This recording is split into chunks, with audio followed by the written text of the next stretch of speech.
밤 9시 30분 종성이 울렸습니다. 그 순간 고요하던 시골 마을이 멈췄습니다. 경남 의령군 공류면 농과 밭, 흙길뿐인 조용한 마을. 그 마을에 믿기 어려운 일이 벌어진 거예요. 잠든 아이의 귀에 갑작스레 울린 총소리. 놀란 주민들이 창밖을 내다봤고 그때 한 남자가 총을 들고 마을을 걷고 있었죠. 그 남자는 경찰이었습니다. 이 마을을 지키던 순경, 그리고 그날 밤 마을을 무너뜨린 이름 우범곤. 그는 왜 이웃들에게 총을 쐈을까요? 어떻게 한 명의 경찰이 경남의 작은 마을을 통째로 파괴할 수 있었을까요? 그리고 그날 밤 진짜 무너진 건 마을이었을까요? 아니면 우리가 믿고 있던 공권력이었을까요? 우범곤, 그는 1955년 부산에서 태어났습니다.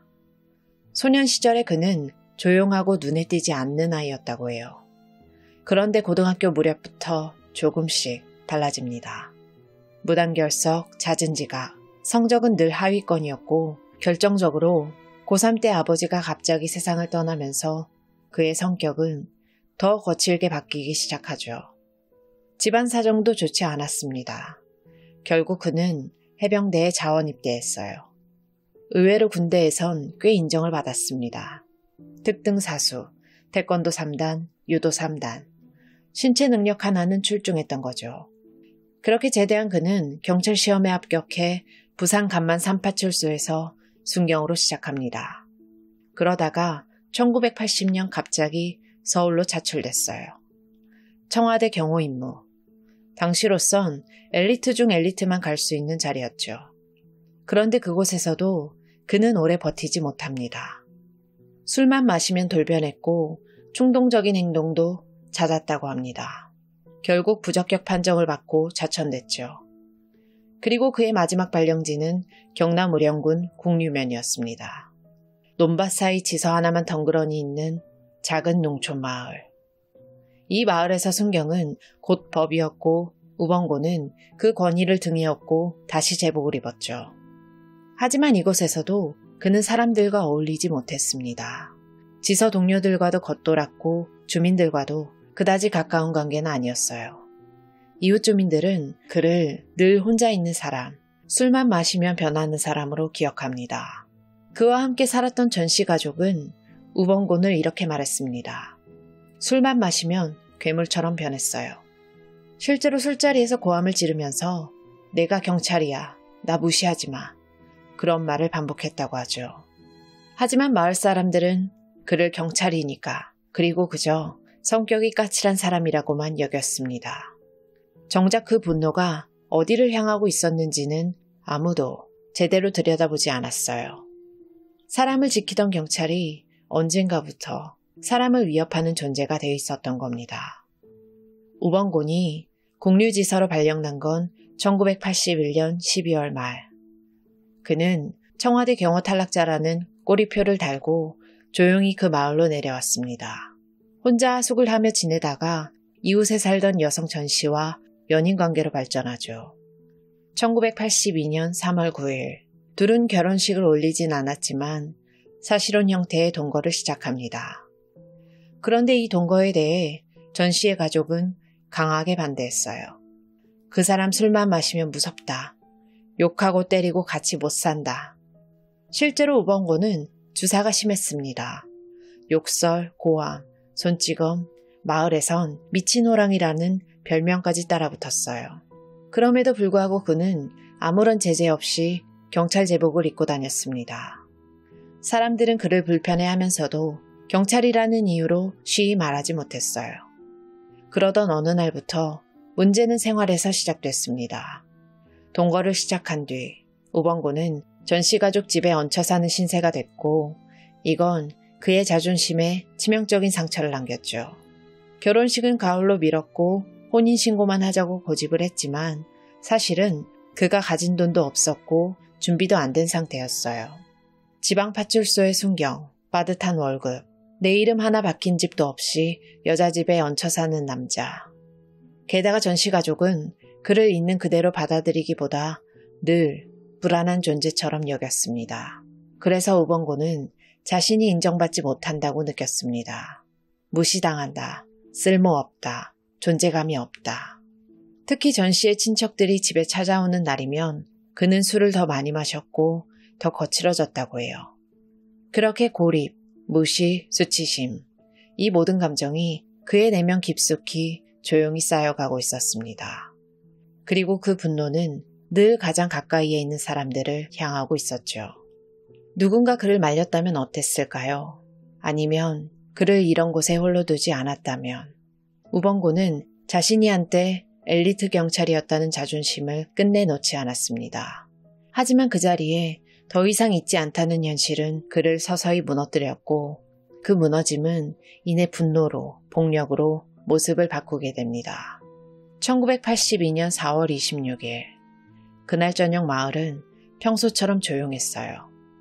논두렁 사이로 바람이 부는 그 시각 한 지서의 관사 안에서는 평소와 같은 저녁 식사가 이어지고 있었죠.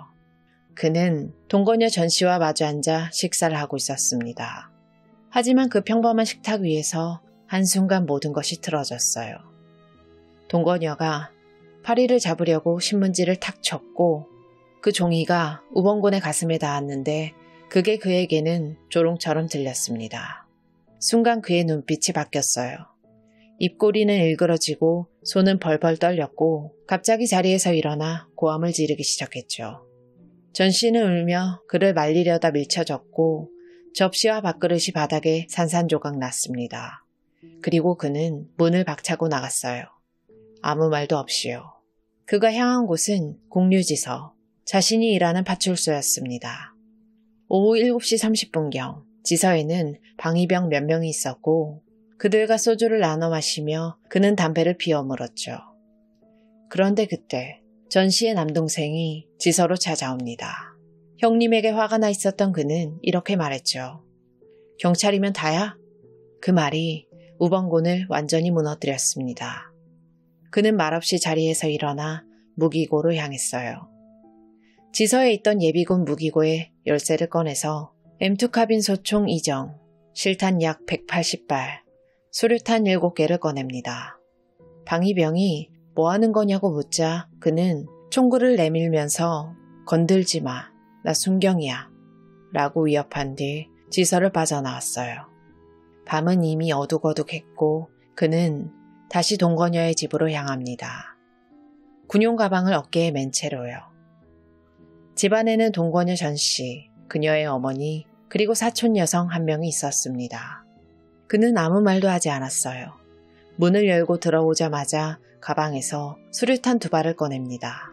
그리고 안방으로 들어가 그 수류탄을 그대로 던졌죠. 거대한 폭음과 함께 집안은 잿더미가 됐고 안에 있던 3사람은 형체를 알아볼 수 없을 정도로 훼손됐습니다. 바로 옆집 주민은 나중에 이렇게 말했어요. 지붕이 내려앉는 소리가 났어요. 근데 아무도 그 집 안으로 들어가지 못했습니다. 왜냐하면 너무 조용했거든요. 너무 이상할 만큼 조용했거든요.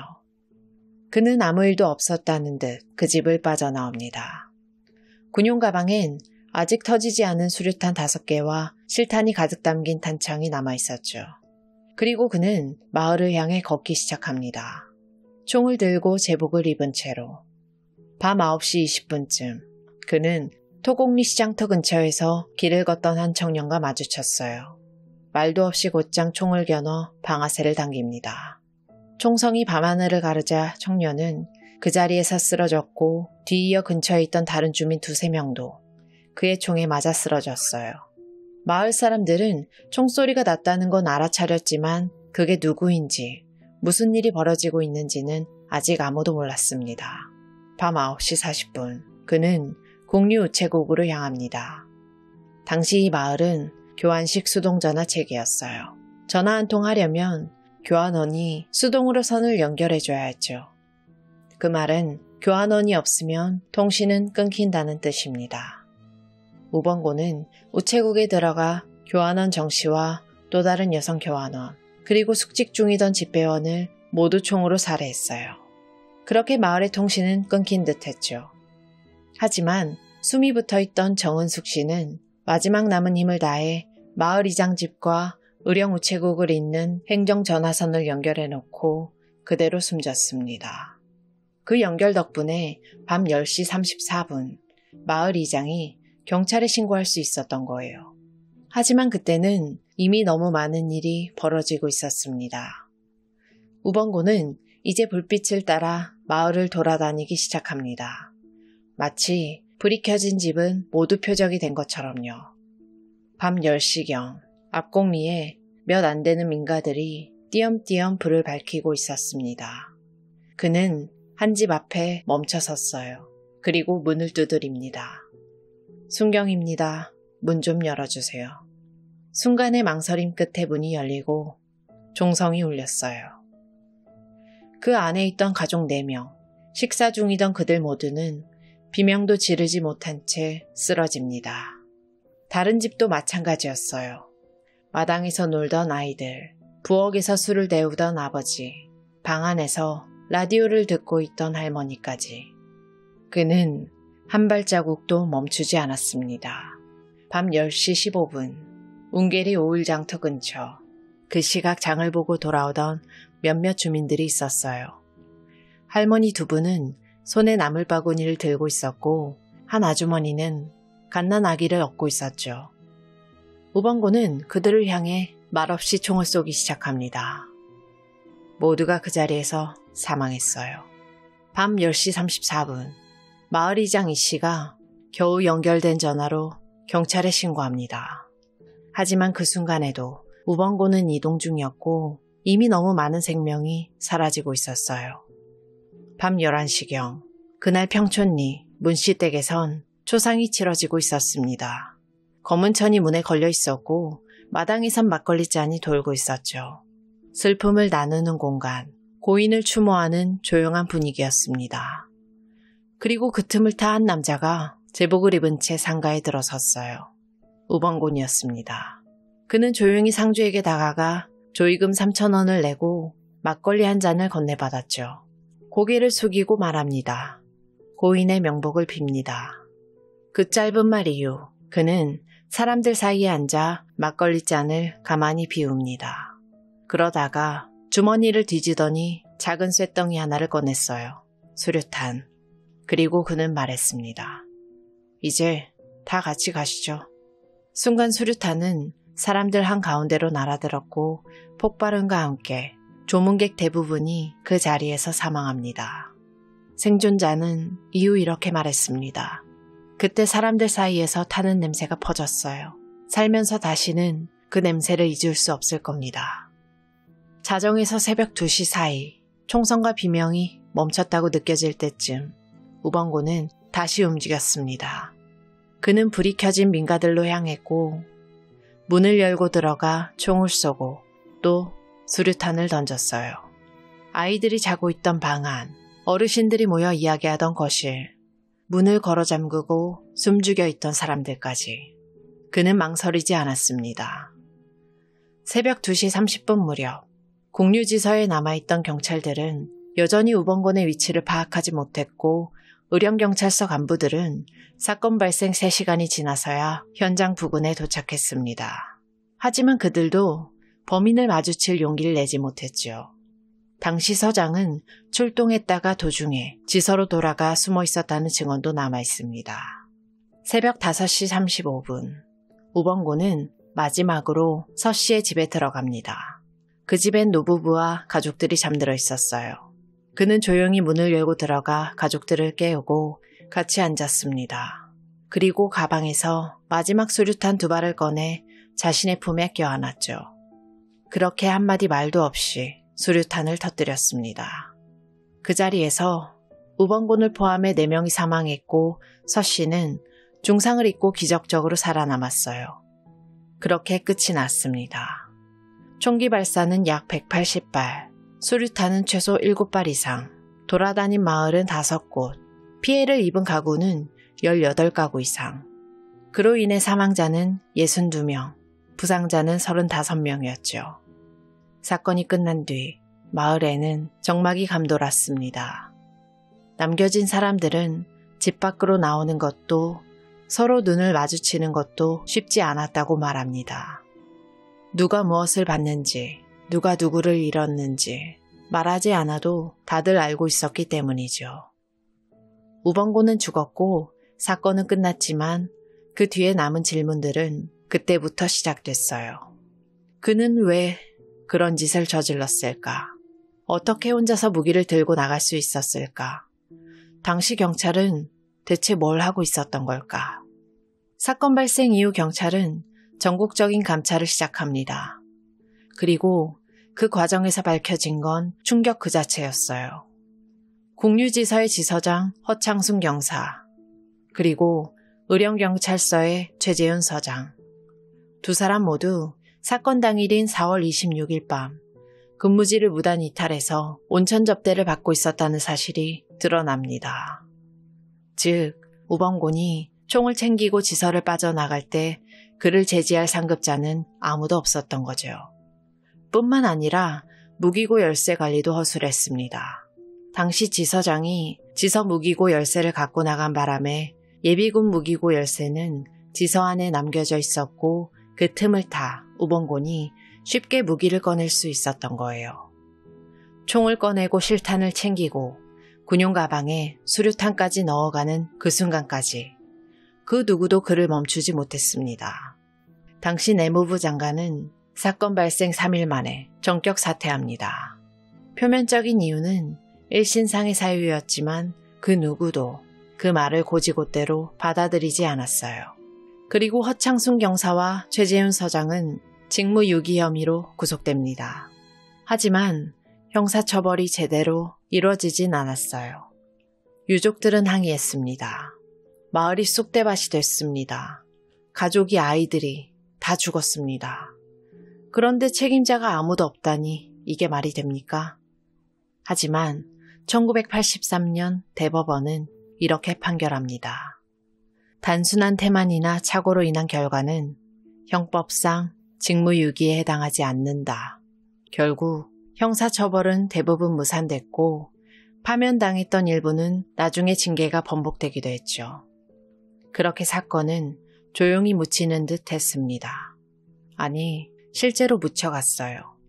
당시 언론은 사건 직후 며칠간 신문 1면을 우범곤 사건으로 채웠습니다.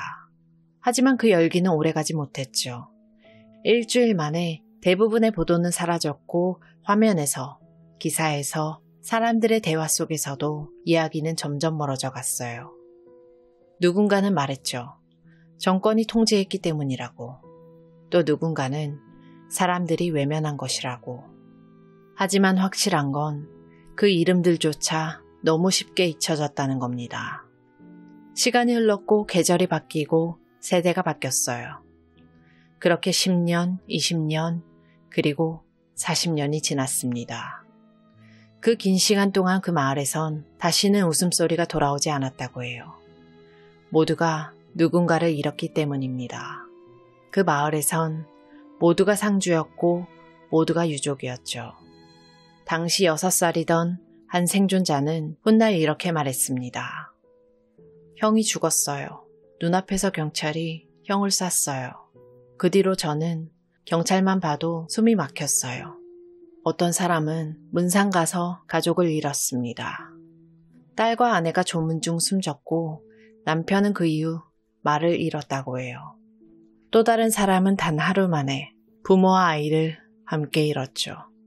마을의 시간은 그날 밤에서 멈췄고 사람들은 그 밤 속에서만 살게 됐습니다. 그렇게 42년이 지나고 나서야 2024년 4월 26일 공유면엔 첫 공식 위령제가 열렸어요. 위령비가 세워졌고 희생자들의 이름이 하나둘 새겨지기 시작했습니다. 이제야 겨우 그들의 이름이 역사에 남게 된 거죠. 우리는 그날을 잊지 말아야 합니다. 그날의 죽음도 무관심도 방치된 분노도 아무 일도 없었다는 듯 그렇게 덮어버리면 다시 어딘가에서 무너지는 누군가를 우린 또 외면하게 될지도 모릅니다. 아마 지금 이 순간에도요. 안타깝게 희생당한 피해자분들의 명복을 빌겠습니다. 지금까지 고요한 밤이었습니다.